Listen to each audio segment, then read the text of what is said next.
Ставащото в българския футбол е уникално и за световния футбол. Един субект, когото всички фенове в родината му мразят, е узурпирал федерацията и вече 18 години разиграва всички. България пада в класациите, клубния футбол се срива до селско ниво, но господинът с перуката казва: всичко е наред, чикирики, аз футбол не играя, БФ се само строи, купува, продава. Преди 3 години, уплашен от прокуратурата, несменяемият председател на футболната федерация подаде оставка. После я оттегли и пак се върна на поста си. Организира конгреси, така както на времето бай Тошо организираше конгресите на БКП, и беше винаги преизбиран. Гони журналистите от залата, гони и претендентите за поста му, гони и неудобните му клубове, брои гласовете както му изнася. Такава наглост световния футбол не познава.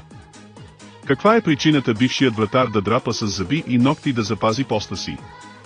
Освен очевадните облаги от заплати, командировъчни, банкети, разни комисионни. Вероятно той и апапите край него здравата са загазили с черно тото, съмнителни търгове и съмнителни доставки. Може би става дума за много милиони.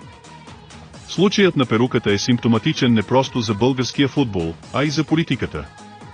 Един наглец и неговата банда хващат кормилото на важен обществен орган, обогатяват се за сметка на нацията и се опитват да въведат правото на доживотен мандат. Бившият вратар много е сбъркал. Той ще бъде сменен на всяка цена. Въпросът е, смяната да не е с някой гонзо. Както Гешев беше сменен с Сарафов. И всичко да си е същото. Футболните фенове и гражданите най-накрая трябва да се организират и да осъществят дълго чаканите реформи в футбола и политиката.